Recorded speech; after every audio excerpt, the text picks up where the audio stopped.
Okay, so purihin po ang Panginoon. Magandang umaga po sa inyong lahat. Nung nakaraan po ay pinag-usapan natin yung general idea ng resurrection. Okay? So ngayon, ipagpapatuloy po natin yon at ang pagtutuunan po natin ngayon mga kapatid ay yung pag-asa natin sa Diyos. Alam nyo ba na ang resurrection, siya yung pinaka-climax ng gospel? Yun yung pinaka-apex ng ating inaasahan sa Diyos. Yung pinaka-rurok ng ating pananampalataya. Kaya nga ang resurrection ay central sa kalooban ng Panginoon. Ito ay central according to God's eternal purpose. Kaya nga ang pag-uusapan natin ngayon ng ating pagtutuunan ay yung body, yung katawan. Bakit napakahalagang maintindihan natin kung bakit tayo binigyan ng Diyos ng katawan? Okay? Ito po ay importanteng paksa upang makita natin ang kahalagahan ng resurrection. Okay. Gaya po kanina, yung nabasa po natin sa may 1 Corinthians 15, iulitin ko lang po yung ibang talata.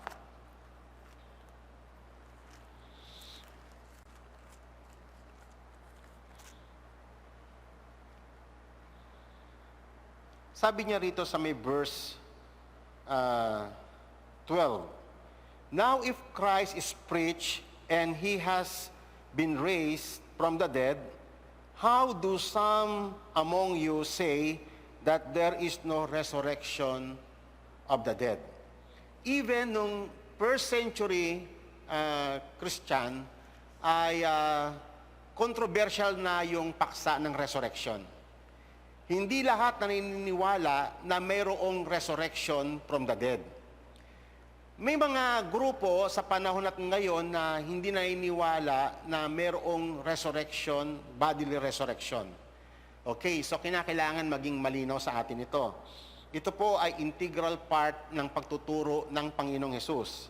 At sabi niya sa may verse 13, kung walang resurrection, if there is no resurrection of the dead, not even Christ has been raised. So napaka-importante, hindi po ba?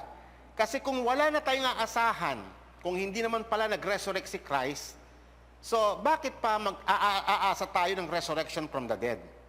So the fact na ito ay nakatie up sa resurrection ni Christ, yun ay isang supreme evidence na mayroong resurrection from the dead yung mga nananalig sa Kanya. And then sabi niya pa sa may verse 15,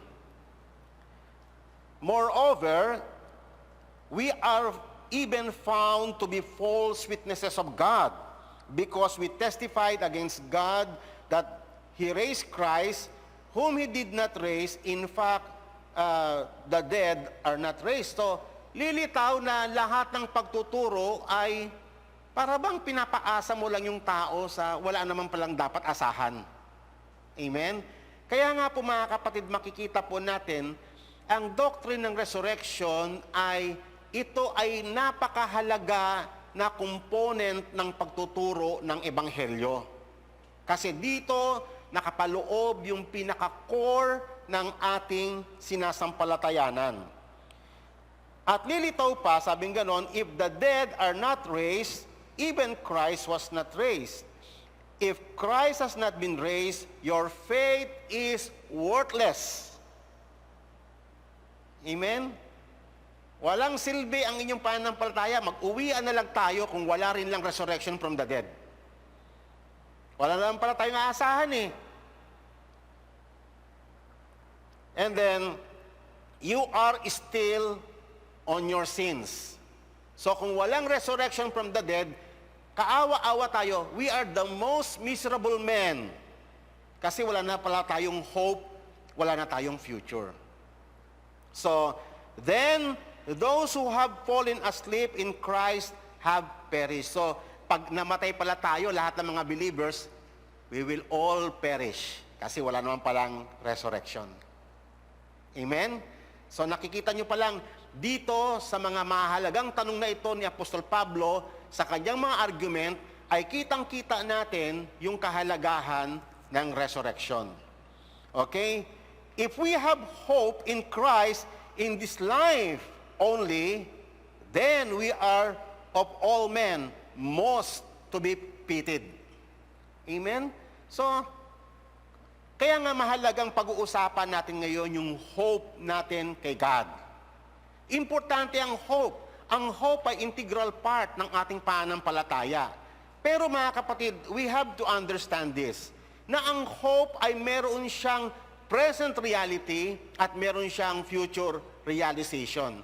Ang hope natin ay nag-start na mula nung si Jesus ay nag-resurrect.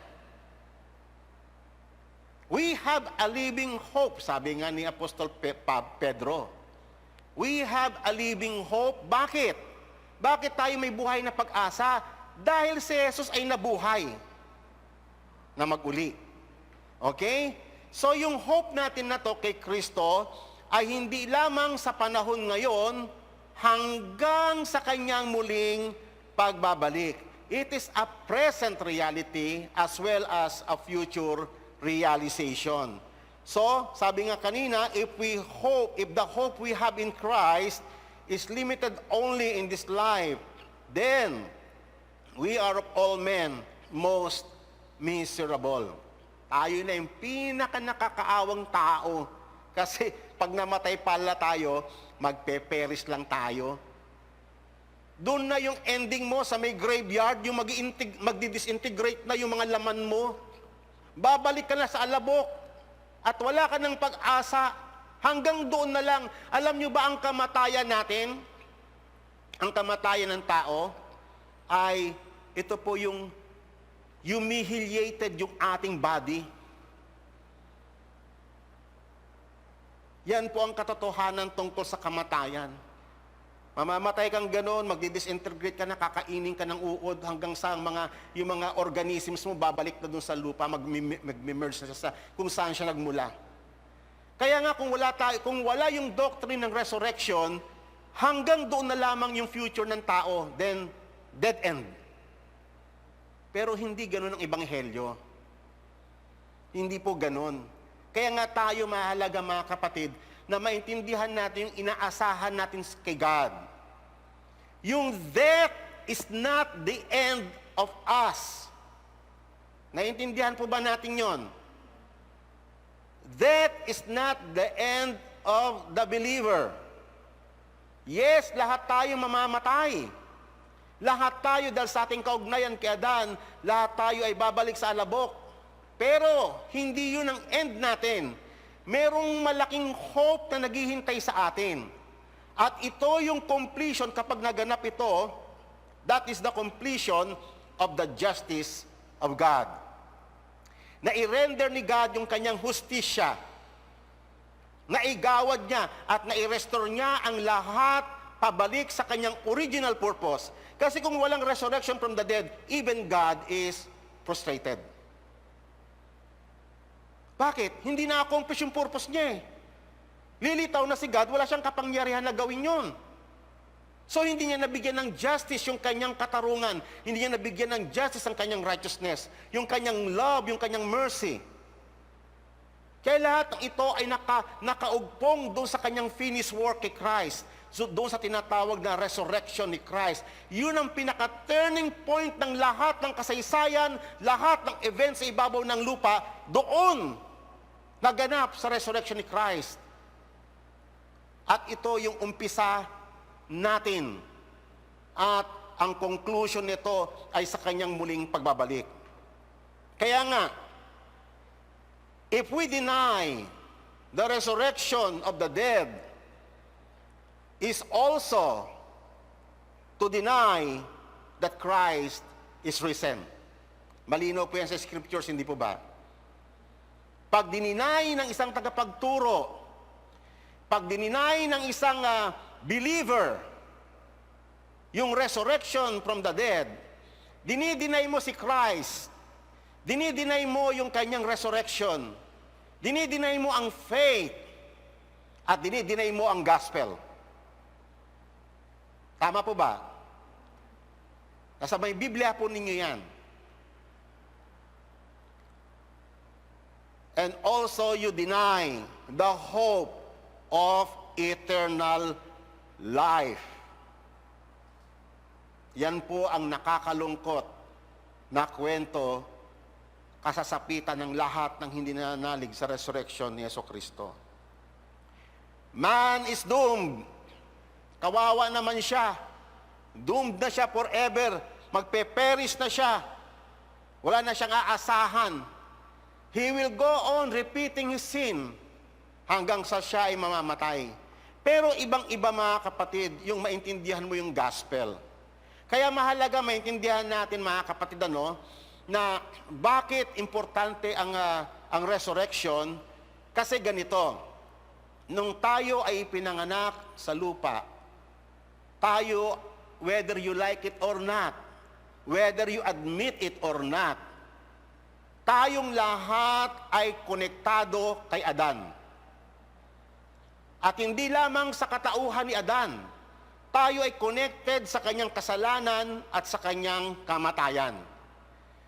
Malinaw yan sa scripture sa Romans chapter 5, verse 12, verse 17, 18, and 19. Makikita niyo yan, sabi nga sa may verse 12, na sa pamamagitan ng isang tao, pumasok ang kasalanan.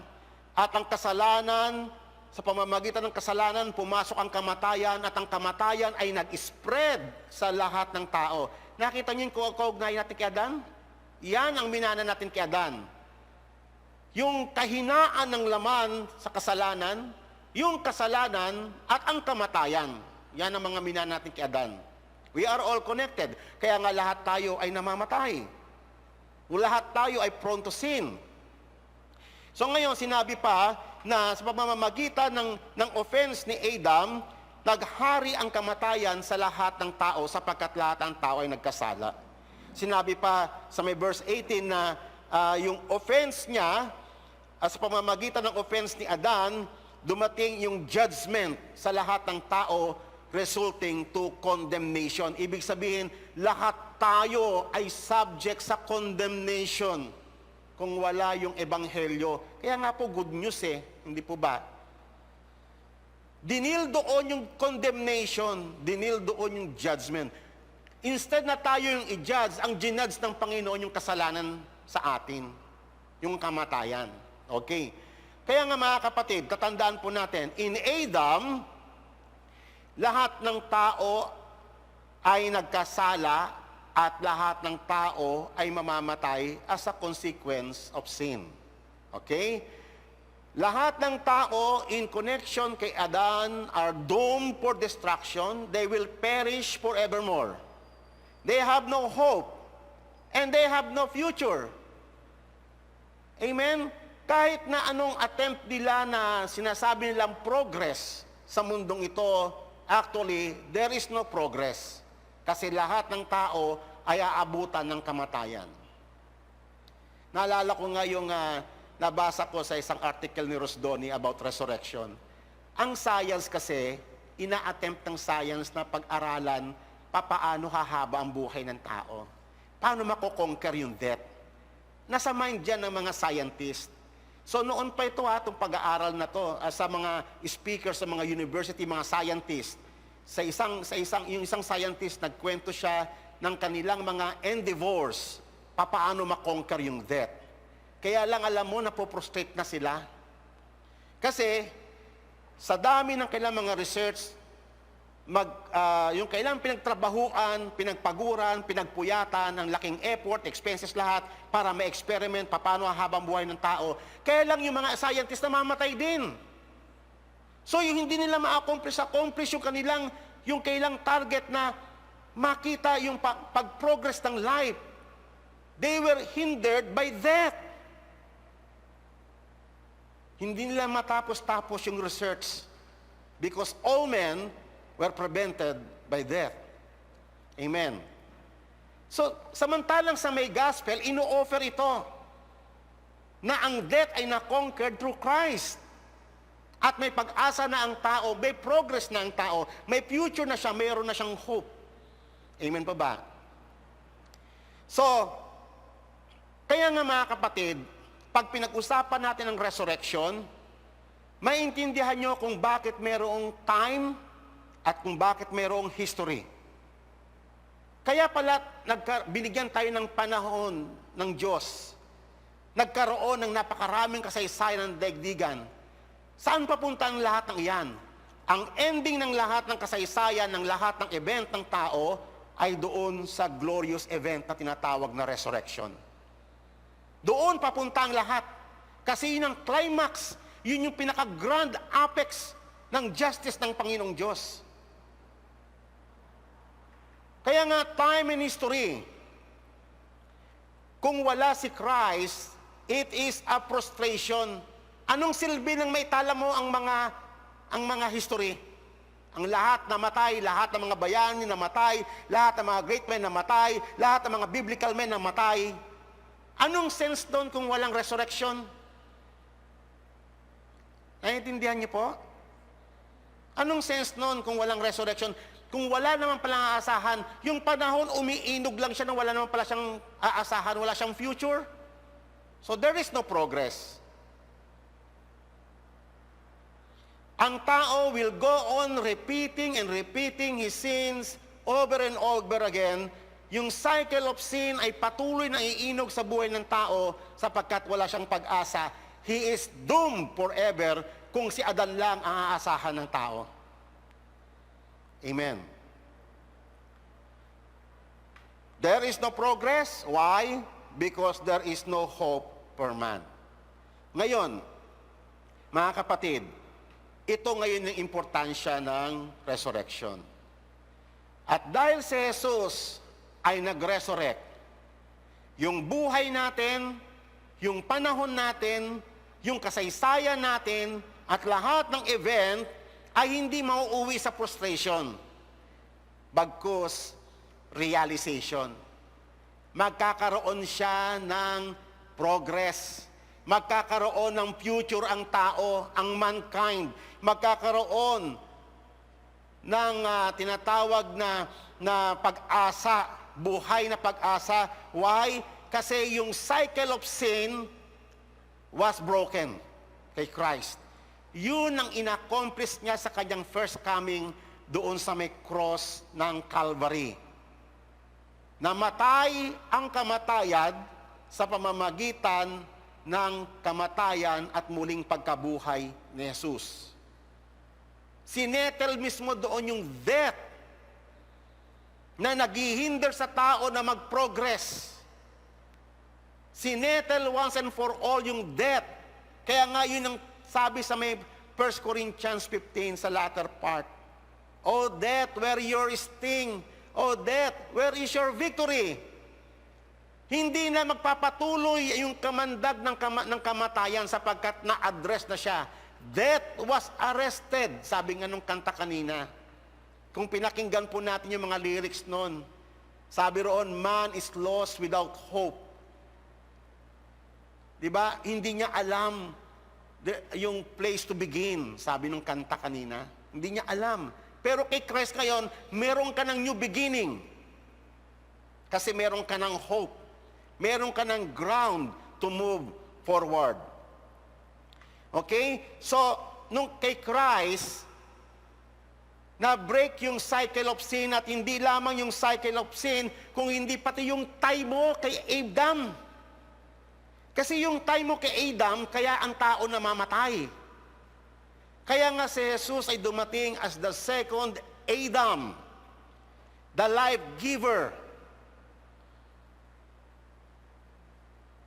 Yung unang Adan ay nagdala sa atin ng kamatayan at kasalanan. Yung huling Adan, si Jesus, ay nagdala sa atin ng buhay at katuwiran. Yan po yung dalawang Adan. Yung kaugnayan natin sa unang Adan, lahat tayo'y nagkakasala at lahat tayo mamamatay. Yung kaugnayan natin sa ikalawang Adan, si Jesus, tayo ay nabuhay at tayo ay naging matuwid. Amen? Dahil sa Kanya. Na-break yung cycle of sin, naputol mismo yung ating kaugnayan kay Adan. Amen. I pray na nagkakaintindihan tayo. Naputol. Kaya nga hindi nyo napansin sa may baptism, yung paglubog sa inyo ay simbol ng inyong kamatayan na nailibing, sabi ni Apostol Pablo, buried with Him. Yung inyong lumang pagkatao na may kaugnayan kay Adan. May inilibing nung kayo'y binautismuhan. Actually, yung inyong bautismo na precursor sa inyong regeneration, that is your first resurrection. Spiritual resurrection. But now we are talking of the second resurrection, which is the bodily resurrection. Ang lahat ng candidate sa first resurrection, lahat ng nakatikim ng first resurrection ay candidate sa second resurrection. Amen? Lahat ng napili ng Diyos na nagkamit ng spiritual resurrection ay malaking pag-asa na magkaroon ng tinatawag na makaranas noong tinatawag na great resurrection, which is the bodily resurrection. So ngayon, dahil kay Kristo, na-break yung cycle of sin, na-break yung ating tie with Adam at sa kanyang kamatayan at sa kanyang kasalanan, tayo ngayon ay declared as new humanity. Kaya nga born again eh. Ang tawag sa atin, mga bagong nilalang, sabi sa may 2 Corinthians 5:17. If anyone is in Christ, he is a new creature. All things have passed away. Sino yung all things na yon? Yung lahat ng association mo kay Adan. Passed away. Kasama yung kanyang kasalanan, kasama yung kanyang kamatayan. Nag-pass away. Behold, all things become new. Kanino? Kay Christ, the new Adam. Amen? Tayo ngayon, mga kapatid, ang born again ay hindi isang relihiyon. Ang born again ay pagtitipon-tipon ng mga tao sa tinatawag na new creation. Sapagkat ang Panginoon ay gumawa ng panibagong sannilikha, creation, at tayo yung tinatawag na the new humanity of the new creation. At nag-start iyon nung tayo po ay na-regenerate. So ngayon mga kapatid, sa pamamagitan ng kamatayan ni Jesus at sa kanyang resurrection, ay nasatisfy niya yung justice ng Panginoon. Amen? So ang tao, sa pamamagitan ng resurrection, na i-proclaim na ang glorious future of man. In Christ, all men face Him as their judge, or for justification or for condemnation. Dalawa. Lahat tayo haharap tayo sa judgment seat ni Christ. Pero dalawa ang judgment. Merong guilty, merong acquitted. Kumbaga sa korte natin dito. Sa biblical terms, merong justified at merong subject for condemnation. Yun po yung biblical terms. Amen? So, lahat ng tao ay haharap sa Panginoon. Judgment is inevitable. Hindi ito maiwasan ng tao. Haharap ang tao sa Diyos. Pero tayo mga kapatid, humarap tayo sa Panginoon. At ginudge tayo ng Panginoon. At ang judgment ng Panginoon sa atin is justification. Amen? Yun po yung good news doon eh. Okay? The elect are regenerated kasi sila ay na-justify. They have been regenerated by Him to life and righteousness. And the wicked will face judgment, shame, and everlasting contempt. Okay. So ngayon, Ito yung mahalagang tanong, mga kapatid, no? Sabi nga kanina, ito yung binasa natin kanina na kung wala naman palang resurrection, si Christ, hindi na rin siya bubuhayin. Lilitaw na ating preaching ay walang kabuluhan at walang saysayang inyong pananampalataya. So tayo ay mananatili sa ating mga kasalanan. Kaya nga, mga kapatid, ito, the doctrine of the body, mahalaga na maintindihan natin ito. Kasi importante ito sa eternal purpose ng Panginoon. Sa may 1 Corinthians chapter 15, kitang-kita po natin na dinescribe doon ng detalye, even kung ano yung magiging, kung ano magiging kalalagayan natin sa day of resurrection. Okay, so basic ito sa ating pananampalataya. Tandaan po natin, ang tao kailan po siya ginawa? Yung nung first creation. Di ba ang tao ginawa siya, pinakahuli na on the 6th day. Doon siya ginawa. So, ganun din, mga kapatid, no, sa atin. Tayo, pag namatay tayo, hindi kaagad tayo mag-resurrect. Okay? Merong inilaan si God na isang araw na kung saan lahat ng mga elect, lahat ng kanyang mga hinirang ay sabay-sabay na mag-resurrect. Kailan yon? Yun po ay magaganap sa tinatawag na completion ng tinatawag na new creation. Okay. So ngayon, ito, mga kapatid, intindihin po natin ito. Kaya nga, mahalaga na maintindihan po natin, ayon sa purpose ng Panginoon, merong tinatawag na present reality at merong tinatawag na future realization. Yung kaganapan ng lahat ng bagay. Ang new creation nag-start na sa atin eh. Hindi po ba? Nag-start na to, obvious yan, 2 Corinthians 5:17. Nag-start na sa atin ang new creation. Kaya nga tayo ngayon, citizen na tayo ng kingdom of God eh. Citizen na tayo ng heaven. Nag-start na ang new creation sa atin. Pero baliktad. Sa original creation, yung tao, ginawa siya huling-huli. Sa recreation ng lahat ng bagay, ang inuna ng Panginoon, yung tao. Tapos yung culmination, yung the whole universe, makikita niyo sa Romans chapter 8. The whole creation groans. Hinihintay yung revelation ng mga sons of God. Tayo yun eh. Amen? So the same din yung pattern. Ibig sabihin, mga kapatid, mula nung si Christ ay nag-resurrect, patungo sa ating regeneration, hanggang sa subjugation ng lahat ng creation sa paghahari ni Christ, then darating si Christ, at iyon po yung tinatawag na completion ng new creation. Kaya nga, millennial po ang tawag dyan, at 1,000 years. Isang napakahabang panahon na si God ang nagdetermine, hindi tao. Yung millennial na yon na tinatawag, yun po yung kung saan tinatawag na doon yung tinatawag na the new creation. Nag-start sa resurrection ni Christ at nag-end sa kanyang muling pagbabalik. Amen.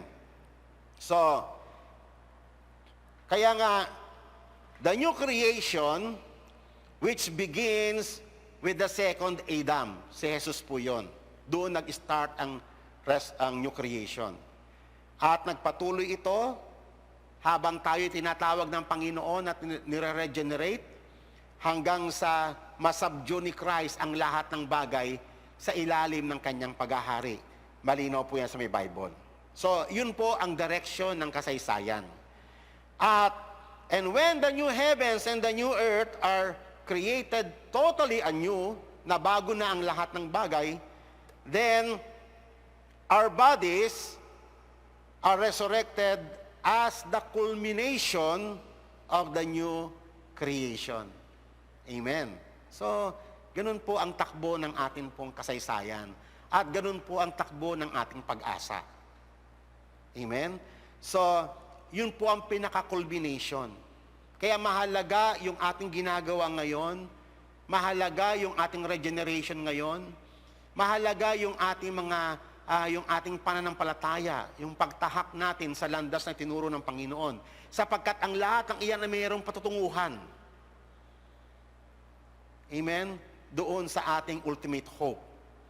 So, kaya nga importante yung body sa tinatawag na the providence of God. Tayo kasi na mga tao, ang concern lang natin sa body natin ano? Pagkain natin, survival natin, iinumin natin, yung dadamitin natin. Pero si God, yung kanyang mind is, yung kanyang plan is more than that. Amen? Talagang nasa mind ni God, yung body itself na mape-preserve, isusustain niyang lahat ng bagay hanggang sa kanyang ultimate plan sa tinatawag na resurrection. Ganun kalawak ang pag-iisip ng Panginoon. Tayo mga tao, nakatingin lang tayo sa needs natin, sa ating survival, daily survival. Pero ang lahat ng iyon ay nakapaloob na sa eternal plan ng Panginoon. Amen? Yung pag-sustain niya sa ating pangangailangan, talagang basic yon sa kanyang providence. Kasi ang end ng lahat ng bagay ay hindi lamang yung ingatan ka, hindi lamang yung paggalingin ng iyong karamdaman, yung talagang pati ikaw ay dumating ka sa may point ng resurrection. Yun ang grand plan ng Panginoon patungkol sa ating body. Okay. So ngayon, may mahalagang tanong kanina sa may binasa nating teksto, sa may verse 35. But someone will say, how are the dead raised up, and with what body do they come? So dalawang importanteng questions na tinanong nang sa ganon, tayo rin ay mai-guide sa huling panahon. Yung unang tanong, alam natin yan. Madalas nating i-discuss yan. Diniscuss yan sa may 1 Thessalonians chapter 4. Diniscuss yan sa latter part ng 1 Corinthians 15. Na sa pagbabalik ni Christ, sa pagtunog ng huling trompeta, by the twinkling of an eye, babangon ang lahat. Mauuna muna yung mga namatay, yung mga asleep, fallen asleep, natutulog lang. Sila'y mauunang babangon. And then tayo na mga buhay ay magkakaroon ng translation. Okay? So, pinakita na po doon sa mga verses na yon, yung tanong, yung first na tanong, papaano bubuhayin ang mga patay? Amen. So, ang pag-uusapan natin yung ikalawang tanong, anong uring body? Ganito pa rin ba yung body natin? Alam nyo ba mga kapatid, itong katawan natin ay, eto, sabi ko nga sa inyo itong katawan natin talagang connected dito kay Adan. Ito bang katawan natin mga kapatid sa tingin nyo, ito ba yung katawan natin ngayon? Ito ba yung katawan nila Adan noon nung unang ginawa sila? Ha? Yan, no? Mahalagang tanong yan Kaya nga, sabi nga ni Rosdoni, the body that we have now, in this life, here and now, is radically different from Adam's and Eve's body in the Garden of Eden before the fall. Yung curse, because of sin, inalter niya radically ang lahat ng bagay. Yung lupa nga naging tigang, hindi siya naging fertile. Ang daming pagbabago nun sa ng lupa, sa component ng lupa. Yung halaman na magkaroon siya ng thorns, kinakailangan baguhin yung DNA niya. Ang tao, para maging mahirap siyang manganak, kinakailangan baguhin yung kanyang mga sangkap ng kanyang katauhan. Kaya nga, our bodies are extremely affected by the fall. Sin brought death into the world, and sin and death have drastically altered the nature of the body. Dati hindi naman nagkakasakit ang tao nung upon creation Hindi naman siya namamatay So ibig sabihin, kinakailangang baguhin lahat. Radical change ang nangyari sa ating katawan. Kaya itong ating pinag-uusapan ay importante ito sa ating faith na maintindihan ninyo bakit tayo namamatay. At dapat maiset natin yung hope natin sa resurrection ni Christ, sa kanyang mga promises. Nagbago, kaya ganito tayo. Pagdating mo ng mga 50s, ang dami mo ng mga allergies. Mga mata mo, humihina na. Yung pag-iisip mo, humihina. Mga memories mo, kinakailangan mo na magsulat. Ilista mo na lahat ng ano sapagkat hindi nakasharp. Ganun ka-sharp ang isip mo. Yung tuhod mo, bumibigay na. Hindi ka na makatalon. Natatakot ka nang umakyat sa hagdanan. Ang dami mo nang iniinda. Kailangan na mag-maintain ng maraming gamot sa high blood, sa asthma. Nagbago ang katauhan ng tao because of the fall. Hindi lamang ang tao, pati mga hayop naging wild. Pati ang nature, tignan ninyo, naging hostile against us. Lahat ng iyan ay ginawa ng Panginoon as area of dominion ng tao. Lahat ng ito affected by the fall na nag-start sa ating pagkakasala. Kaya nga makita natin mga kapatid, ang hope na meron tayo sa gospel ng Panginoong Yesus. Saan papunta ang kasaysayan? Ano yung hanggang saan yung hope na naintindihan mo kay Christ? Hanggang saan yon? Hindi lamang, ang gospel ay hindi lamang for our own yung daily survival. Ang gospel ay naka-aim sa restoration of all things, sa regeneration of all things, back to the original purpose of God, na kung saan ang tao talagang namumuhay siya under God, far from sin, taking dominion. Yun yung original na plan ng Panginoon. At ibabalik niya ang tao doon sa original purpose na yun, and even far more glorious, according to the gospel of Christ. So ngayon mga kapatid, bakit kinakailangang mamatay ang tao? Isang mahalagang tanong yan para tayo rin. Yes, yung death ay napakahirap para sa atin. Iiyakan mo lang na mahal mo sa buhay, iiyak ka kasi yung attachment mo sa kanya sa mundong ito. Asawa mo, anak mo, magulang mo. Napaka-painful ng death para sa ating lahat. Siyempre, of course, pag namatay ako, iiyakan niyo ako. Di ba? Pag hindi niyo ako iniyakan, mumultuhin ko kayo. Joke lang po. Joke lang po yon. Bakit ang tao kinakailangang mamatay? Ayaw natin ng kamatayan. Amen po ba? Pero alam niyo ba, kung ayaw mong mamatay, hindi ka candidate sa resurrection? Nakakatawa, hindi po ba? Pero death is a necessity. Tignan ninyo yung verse. And someone will say, how are the dead raised up? And with what body do they come? Foolish one, what you saw is not made alive unless what? Kinakailangan niyang mamatay. Okay, para makita mo yung resurrection. So ngayon ang tanong ko uli, sino rito ayaw mamatay? Lahat ng tao ayaw mamatay, ayaw sa resurrection. Kaya nga, death is a necessity. Ang galing ng wisdom ng Diyos. Okay, sabi niya rito, and what you saw, you do not sow that the body that shall be, but mere grain, perhaps wheat or some other grain.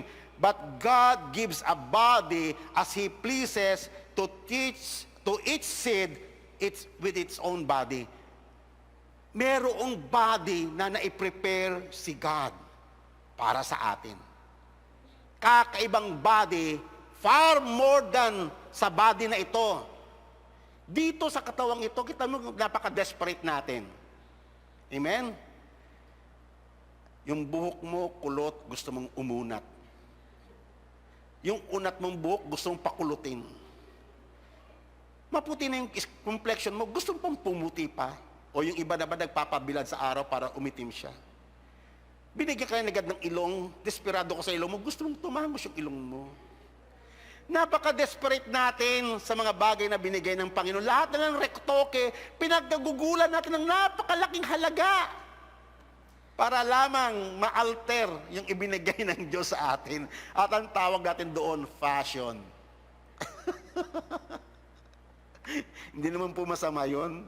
Hindi po ba? Kaya lang, natatawa lang siguro si God sa atin. Pero mga kapatid, meron tayong hope. Alam nyo ba sa resurrection, hindi mo na problema yan, mga bagay na yan. Amen? Hindi na yun yung problema natin. Kasi ayon sa Ebanghelyo ng Panginoon, merong body na naiprepare si God sa atin. And it is perfect. Walang flaws. Dito, punong-puno tayo ng flaws. May mga sakit, karamdaman, kakulangan, defect. Kaya nga minsan tayo, whether we admit it or not, impliedly, we reject. Bakit kasi laki ng bilbil ko? Anong gagawin ko para lumipis yung layer ng bilbil ko? Laking problema natin eh. Okay. So ngayon mga kapatid, tatandaan po natin ito. Bakit kinakailangan mamatay? Sapagkat tulad ng halaman o puno, na kinakailangan yung kanyang seed ay mamatay, ma-disintegrate, mag-perish, bago magbigay ng bagong buhay. Di ba? Na tinuturuan tayo may science niyan eh. Itatanim mo yung buto, tapos yung buto, kunyari, buto ng karot. Pag ikumpara mo yung buto ng karot, tsaka buto yung karot mismo, malayo naman itsura niya eh. Hindi po ba? Pero kinakailangan mamatay yun. At tuwang-tuwa kapag nag-start na siya magbigay ng buhay. Ang sarap panoodin, ang sarap obserbahan. Ang tuloy lahat ng iyon ay testimony ng Panginoon sa atin about resurrection. Papaano ang life ay mag-regenerate according to the eternal purpose ng Panginoon. So mga kapatid, bagamat ang kamatayan, totoo, it is a penalty for our sin dahil sa ating pagbagsak. But it is used by God to give us more glorious life and more glorious body. Amen? Nakakalungkot yung kamatayan eh. Nakakalungkot yung nakakaiyak talaga eh. Pag may kamag-anak kang papanaw, iiyakan mo talaga yan. Pero tayo mga kapatid, may pag-asa tayo. Amen? Yun po yung kagandahan nun. Kasi ang kasalanan natin, kasi ang main issue natin yung kasalanan. Kaya once na ang kasalanan natin napatawad na, may pag-asa na tayo. So, yun yung sinesettle, yung kasalanan. Kasi pag na-break na yung cycle of sin, ang through Christ, may hope na ang tao sa kanyang resurrection. Amen. Kaya tayo mga kapatid, doon tayo, ilagak ninyo ang inyong puso, ang inyong pananalig doon sa Ebanghelyo ng Panginoong Yesus. Kasi makakita ka ng liwanag at pag-asa. Amen. So ngayon, kaya nga gaya po ng sinasabi sa may Ephesians chapter 3 na kahanga-hanga yung karunungan ng Panginoon. How come? Kasi alam nyo, ang dami, minsan ako noon, ang dami kong tanong, bakit pa kinakailangan magkatawang tao si Jesus? Maraming sagot doon eh. Di ba? Isa doon to show us the way, paano lumakad sa Panginoon. Hindi po ba? Isa doon yung kinakailangan niyang accomplish, yung mga sacrifices sa Old Testament. Yung pagdanak ng dugo. Kung wala siyang katawang panglupa, paano danak ang dugo? Di ba? Paano mapufulfill yung Old Testament na mga sacrifices? So isa yun sa another purpose ng kanyang pagkakatawang tao. Pero rito, sa ating paksa ngayon, ay another truth na ipinapakita kung bakit kinakailangan magkatawang tao si Jesus. Sapagkat kinakailangan niyang mamatay. Kinakailangan, it is a necessity na ipako siya sa krus, mamatay. Why? Kasi nga, sa atin na mga ni-redeem, death is not a total annihilation. But this organization, yes, mamamatay ka, yung magdi-disintegrate yung katawan mo sa lupa. Towards reorganization sa day ng resurrection. Magre-regenerate uli. Pero this time, hindi na galing sa lupa. Hindi na galing sa alabok. Ngayon wonder papaano? Kasi itong katawang ito, galing ito sa lupa. Pero sa reorganization ng ating katawan, kita nyo yung kalalagayan ng tabako sa miserable.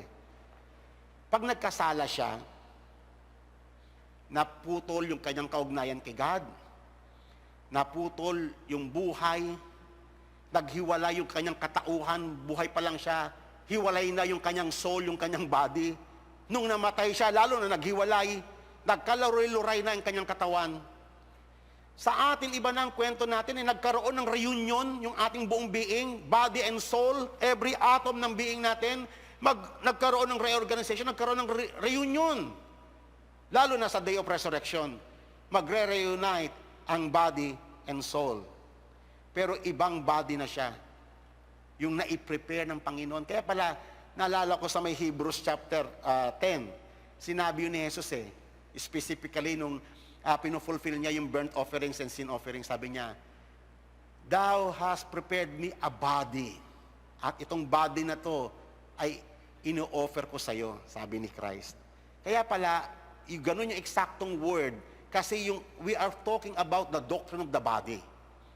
Kinakailangan ni Christ na magkaroon ng physical body as part of the gospel of Christ na para tayo ay ma-redeem, para tayo ay magkaroon din ng heavenly body. Ang galing yung wonder ng wisdom ng Panginoon, the manifold wisdom of God, gaya sinasabi sa Ephesians chapter 3 verse 9 to 11. To make all see what the fellowship of the mystery. It is a mystery, itong body natin, mysterious ito Yung ating kamatayan, lahat yan part of the mystery of the gospel. Yung kamatayan ni Jesus, lahat ng iyan, nakapaloob yan sa misteryo. Alam niyo naman yung satang misteryo, hiwaga ng lihim ng ebanghelyo ng Panginoon, which from the beginning of the ages has been hidden in God, who created all things through Christ, to the intent that now the manifold wisdom of God might be known to the church, to the principalities and powers in the heavenly places, according to the eternal purpose which He has accomplished in Christ Jesus our Lord. Kung maintindihan lang natin dito yung depth ng pagkakasabi ni Apostol Pablo, na ang hirap maintindihan yung wisdom of God na nakapaloob doon sa ebanghelyo na ating pinananaligan. At nais ng Panginoon na ngayon pa lamang maintindihan natin yung hope na yon, nang sa ganon, maihanda mo ang iyong sarili. Amen? Ito po'y isang napakadakilang karunungan na ipinamalas ng Panginoong Hesus, na pinakita ng Panginoon sa kanyang ebanghelyo. Kasama yung pagkakatawang tao ni Jesus. It is a miracle. Di ba? Tignan niyo yung mga miracle. Nung ginawa ang tao, it is a greatest miracle. Amen?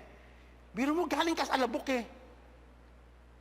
Alabok, pinorm lang ni God, hiningaan niya, paano nagkaroon ng buto, nagkaroon ng nervous system, respiratory system, reproductive system, digestive system, full of intellect, full of potentialities. Di ba, great, napakadakilang himala nun? Ngayon, yung pagkakatawang tao ni Jesus, hindi ba great miracle yon? Yung Diyos, magkakatawang tao, ipapanganak sa isang babaeng makasalanan, hindi ba isang malaking himala yon? Isang birhen? Di ba? Napakalaking himala nun. Yung kapanganakan na yon, yun ni Jesus, yung kanyang miraculous birth, yun po ang precursor ng ating regeneration. Yung ating regeneration is another miracle. Amen? Yung isang makasalanan, isang makalupa, ipapanganak sa langit. Paano nangyari yun? Paano nangyari yun? In all wisdom of human, lahat ng scientists, tanungin nyo, lahat ng mga great men dito, tanungin nyo, paano nangyari yun? Nasa lupa tayo, makasalanan tayo. Talagang biner natin lahat ng kasalanan ng mundong ito. And then how come na napatawad ang kasalanan mo at naging makalangit ka? Paano yun? Di ba? That is a miracle. Mga greatest miracle ng Panginoon sa buhay natin in kaugnayan doon kay Christ.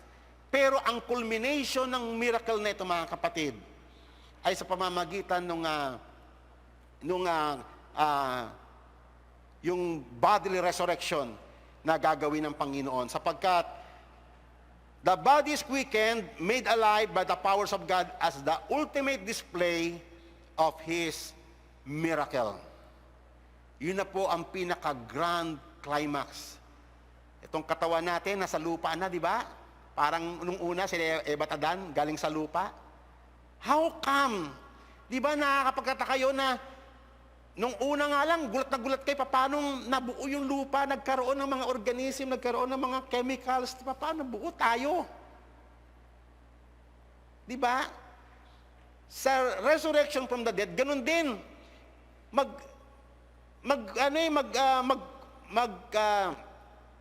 Magre-reorganize uli yung lahat ng iyong mga particles ng iyong atoms. Mag-organize uli at mabubuo. This time, iba na. Far more glorious kaysa doon sa una. Hindi po ba? Tingnan niyo yung pagkakadescribe ni Apostle Pablo. All flesh is not the same flesh. But there is another kind of flesh of men. Iba yung flesh ng animal, iba yung flesh ng fish, ng birds, di ba? Hindi po ba? Iba-iba, no? Yung sangkap, iba-iba eh.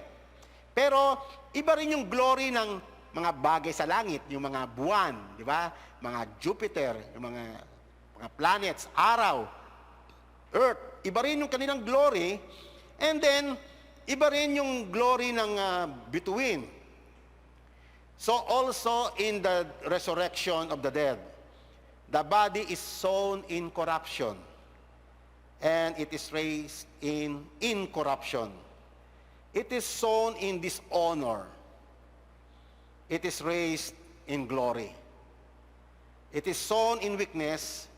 It is raised in power. It is sown a natural body. It is raised a spiritual body. There is a natural body and there is spiritual body. Ngayon mga kapatid, pag-usapan na natin to. Yung ano bang ibig sabihin ni Apostol Pablo? Ano bang pinupunto niya? Ang ibig sabihin ni Apostol Pablo, yung glory of God ay nakikita mo sa lahat ng nilikha ng Diyos. Makakita ka ng buwan, makakita ka ng araw, ng bituin, makakita ka ng ulap, makakita ka ng bundok, ng mga puno, ng mga tao, hayop, at mga gumagapang na hayop. Lahat ng nakikita mo sa creation ay it reflects the glory of God. Tama po ba? Sangayon po ba kayo doon? Pero, yung nakikita nating glory is only a shadow.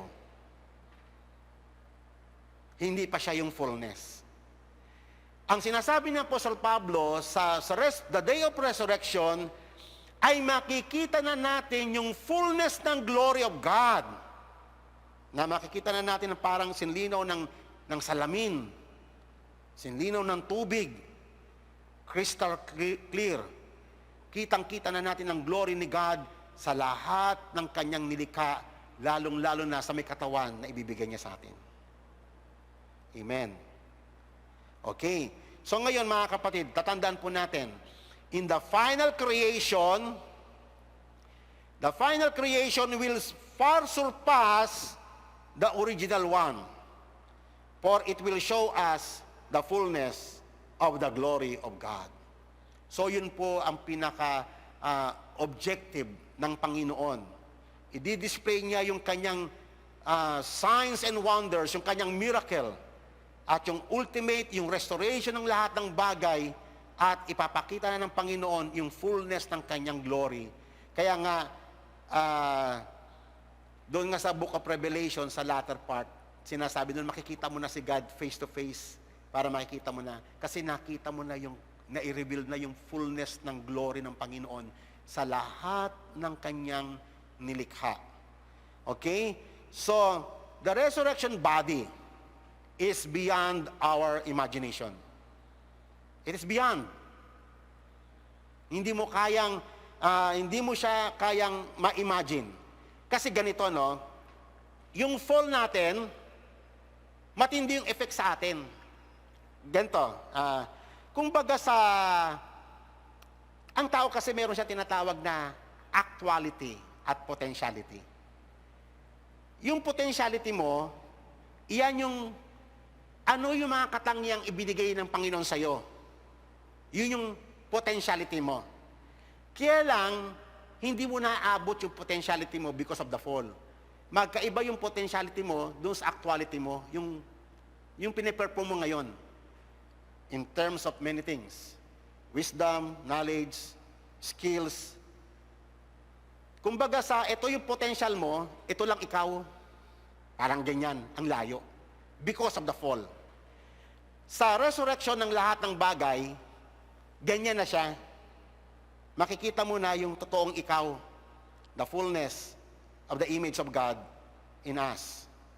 Kaya nga, doon mo may realize mga kapatid kung gaano kalalim yung kinahulugan natin sa kasalanan. Hindi lamang morally wise. In every aspect ng ating buhay, bumagsak tayo sa kasalanan. Nag-depreciate tayo, kaya nga total depravity in terms of moral. At sa lahat ng aspeto, yung power of death sa atin, ni-reduce na talaga tayo sa mababang aspeto. To the extent na ang ibang mga tao, they live like an animal. Survival of the fittest. Okay, so ngayon mga kapatid, pero, ito po yung maganda. Sabi nga sa may verse 44, it is sown a natural body, it is raised a spiritual body. There is natural body, and there is spiritual body. Mga kapatid, wag po natin may misinterpret ito. Yung spiritual body na sinasabi po rito, hindi po yung spirito talaga. Naalala nyo si Jesus ay nagpakita siya sa kanyang mga alagad. Di ba? Sa Luke chapter 24, last chapter ng Luke, nagpakita siya. Natakot yung mga alagad niya. Akala nila multo. Di ba? Okay, matakot. Sabi niya, lumapit kayo. Hawakan nyo. Hawakan yung butas ng kamay ko. Pinakita niya pa, sabi niya, yung hands niya tsaka yung paa, pinakita niya eh. May butas talaga siya yun. Kaya lang, how come na hindi siya na-recognize? Ang haba ng kanilang journey doon sa may Road of Emmaus. Kaya nga, yung resurrected body natin is, meron siyang makikita mo yung nail print, makikita mo yung butas dito na talagang siya yun eh. Namatay, yung trace nung namatay siya, nandoon yun eh. Meron pa nga isang episode na, kasi nga sila Thomas, hindi naniniwala. Hanggat makita ko yung ano niya. Kasi, mga kapatid, yung body po ni Christ, yung po yung body na mamanahin natin. Take note. Yun po yung heavenly body na naiprepare ng Diyos para sa atin sa day of resurrection. Binigyan na po tayo ng hint kung ano yun. Sa pamamagitan ng katauhan ni Christ nung siya nag-resurrect. At itong si Thomas, hindi siya naniniwala, maliban na makita ko yung mga butas ng kanyang kamay, tsaka yung may pasok ko yung aking daliri sa kanyang tagiliran, saka lang maniniwala. Pero, take take note of hindi siya na-recognize. Ibang-iba na. Ibang-iba na. Na-recognize na lang siya nung nag-break ng breads, at saka nung nagsasalita siya, sabi ng mga alagad na kausap niya, kaya pala nung nagsasalita siya, parang nagbe-burn yung puso natin. Pero hindi na-recognize physically. Sila Thomas, na nagdududa, nandoon sila sa may isang kwarto, nag-uusap-usap sila. Then biglang, sarado yung pintuan, sabi ng scriptures. Sarado yung pintuan. And then biglang nandoon na si Jesus. Peace be with you. Halika Thomas, pasok mo yung daliri mo rito, pasok mo dito yung daliri mo. Napasigaw si Thomas, my Lord and my God. Tignan niyo mga kapatid. Kumain siya. Kumain siya. Tulad nila, kasabay nila kumain. Amen po ba? So, at least, may hint tayo kung ano yung body na mamanahin natin kay Christ. Amen po ba? Kung ano yung idea ng heavenly body. Hindi talaga siya ghost. Amen. Sabi nga ni Jesus sige, pasok nyo. Kayo matakot, halika kayo, pasok yung mga daliri nyo rito. Kapain nyo, tignan nyo. Kasi ang sabi niya, ang spirit, wala siyang flesh, wala siyang body. Pero ako, yan, pasok mo kami mo. May flesh. So yung sinasabi ritong spirit, spiritual body, ang ibig sabihin, yung body na yon is designed, made in heaven. Na katulad ng parang nasa lupa. Kaya nga kay Jesus, ang reference sa kanya sa like Son of Man, parang tao. Ganun siya i-describe sa Old Testament. Like the Son of Man. Parang katulad natin. Yung nakita nila sa Road of Amos, parang katulad ng tao. Pero heavenly. Amen. Alam ko, punong-puno ng question mark yung mga noon niya. Talagang nababasa ko, kitang-kita nakaumbok yung question mark. Hindi po ba wonderful yung pinag-uusapan natin? Mahalaga ba ito sa ating pananampalataya? Pinakita na eh. Pinakita na kung ano yung heavenly body. So, hindi po to ghostly body. Ito yung body na naiprepare, created from heaven to be the habitation of the second person of the Trinity, a body for the Spirit. Wala nang kasalanan. Tapos na yung issue ng kasalanan. Amen. Hindi mo na kinakailangan magpariban doon. Amen. Wala nang kikitain yung mga parlor sa Day of Resurrection. Okay. So ngayon, and it is written, the first man, Adam, became a living being, and the last Adam became a life spirit, giving spirit. However, the spiritual is not first, but the natural, and afterward the spiritual. The first man was of the earth, made of dust. The second man is the Lord from heaven. As was the man of dust, so also are those who are made of dust. And as is the heavenly man, so also are those who are heavenly. And verse 49, and as we have bore the image of the man of the dust, we shall also bear the image of the heavenly man.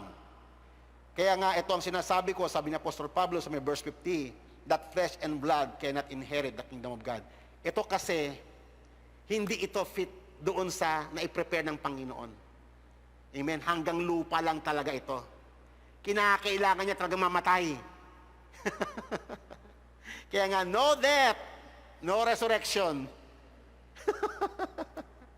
Mahirap lang tanggapin kasi yung kamatayan, painful sa atin eh. Pero yung hope natin, iba yun.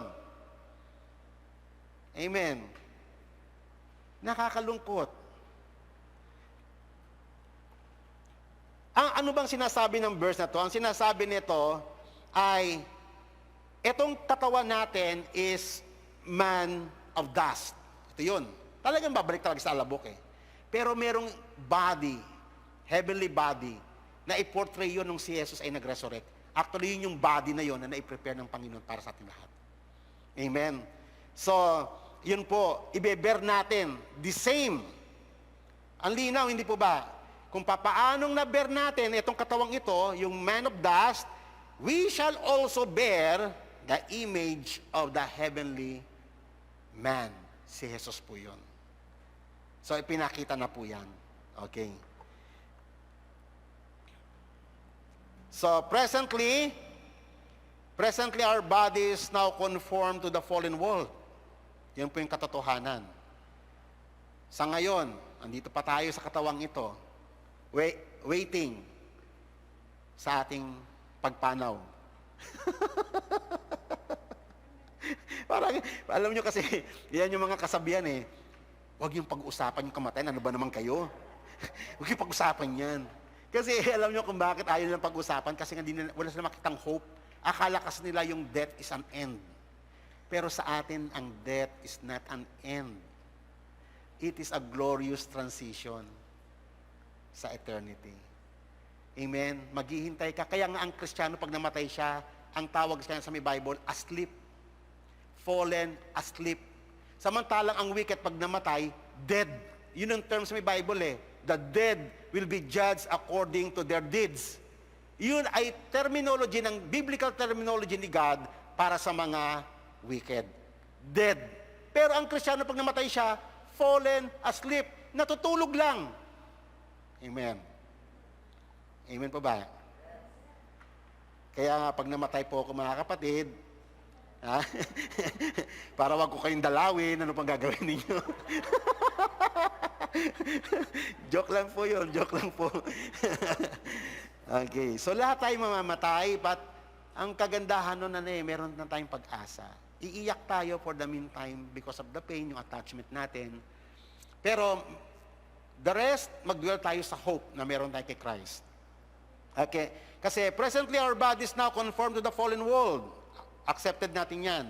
But we are looking forward to the regeneration and subjection of all things to Christ. Kaya nga, yun ang ating pinagkatrabahuan ngayon. Sinasubject natin lahat, pati mga sarili natin, yung ano natin, lahat yun Sinasubject lahat yun sa paanan ni Jesus. Pati yung mga kalooban natin, lahat ng mga pains natin, lahat ng ating mga anger, lahat ng ano natin, injustices, lahat yung papailalim mo yun in subjection kay Christ. Then, the totality of the new creation. Yun na po yung finality ng lahat. Okay? Tatandaan po natin, by our salvation, we look to that new creation because we are now citizen of it. Kaya nga tayo, citizen na po tayo ng langit ngayon pa lamang Amen po ba? Heavenly na tayo ngayon pa lamang. Hindi po yan future. Okay. And we work day by day to conform our whole being to the laws, to the way of life of that new creation. Kaya nga, mga kapatid, merong law. Amen? Sa ngayon kasi, dahil sa ating fallen state, para ba ang hirap mag-abide sa law ng Panginoon? Pero whether you like it or not, sa regeneration of all things, sa resurrection, yan na yung normal life natin, mabuhay sa law ng Panginoon. Amen? Yung iba kasi in denial lang pero hindi natin matatakasan yan. Nandoon yan, gusto mo mag-resurrect. Yung iba kasi nakapokus lang sa rapture Pero after ng rapture, anong i-expect mo doon? Doon yung law. Yun na yung normal standard ng living sa kingdom of God. Okay. So, to the way of life of that new creation, where Christ is Lord and King. Okay. So, final. So, the resurrection of the body makes for a continuity between this world and the next. So, yun po yung magpapatuloy. Kasi ang tao, pag wala ang Panginoon, dead end na siya, doomed na siya. Hanggang doon na lang siyang peperis na siya. Pero tayo, merong continuity. Amen. Yun maganda Tuloy-tuloy hanggang sa next world. Makikita natin yung panibagong mundo. Hindi na itong mundo na makasalanan. Okay. It means that what we do now is significant. It leads to something in the world to come. It leads to our glorious future. Okay. So finally, man was originally created for dominion. Yan po yung kaila Eva at Adan noon, ipagpapatuloy lang po ng Panginoong Diyos yan. Iba, pag tayo ay na-resurrect na, ibabalik na ng Panginoon, ang lahat, puro restore na rin sa atin, ipagpapatuloy natin yung original mandate na yon. To exercise dominion and to serve God in the new creation. Amen. So I pray na nakatulong sa inyo na malaki yung ating paksa ngayon. Amen. Iset po natin yung hope natin kay Christ. Amen. Sa gospel. Yes, sabi nga ni Apostol Pablo, kaya nga sinulat niya yung 1 Thessalonians 4, isinulat niya yung tungkol sa resurrection upang tayo ay huwag tayong maging panghinaan sa panahon ng kamatayan. Huwag tayong panghinaan, kundi kahit na nagdadalamhati tayo, pero meron kang pag-asa sa Ebanghelyo ng Panginoon. Nakikita mo yon, doon ka nakatingin sa gagawin ng Panginoon. Amen. So, tayo lahat po ay tumayo, tayo po ay manalangin.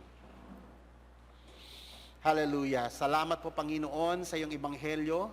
Salamat, O Lord, sa iyong kahanga-hangang pagliligtas.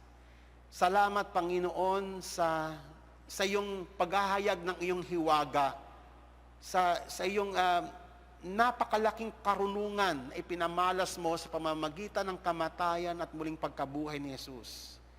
Sa kanyang pagkakatawang tao, Lord, ang daming purpose, manifold wisdom na inintend mo, Panginoon, sa aming Panginoong Hesukristo. Upang makita namin by our own eyes, testified by the Scriptures, O Lord, na kung ano ang aming tatamasahin sa iyo, ano ang aming aasahan sa iyong Ebanghelyo. Ano ang kahinatnan ng lahat ng kasaysayan, ng lahat ng pag-inog ng mga oras at panahon, saan patungo ang lahat? Ang lahat ng ito ay merong katuturan sa iyong ebanghelyo sa pamamagitan ni Kristo. May the hope of your gospel be upon our hearts forever and ever, Father God. So that ito ang magbigay sa amin ng vigor to serve you day and night, O Lord God, and to worship your holy name. And thank you sa lahat ng iyong gifts sa aming lahat. Purihin ka, Panginoon, sa iyong karangalan. In Jesus' name, amen. God alone, from before time began.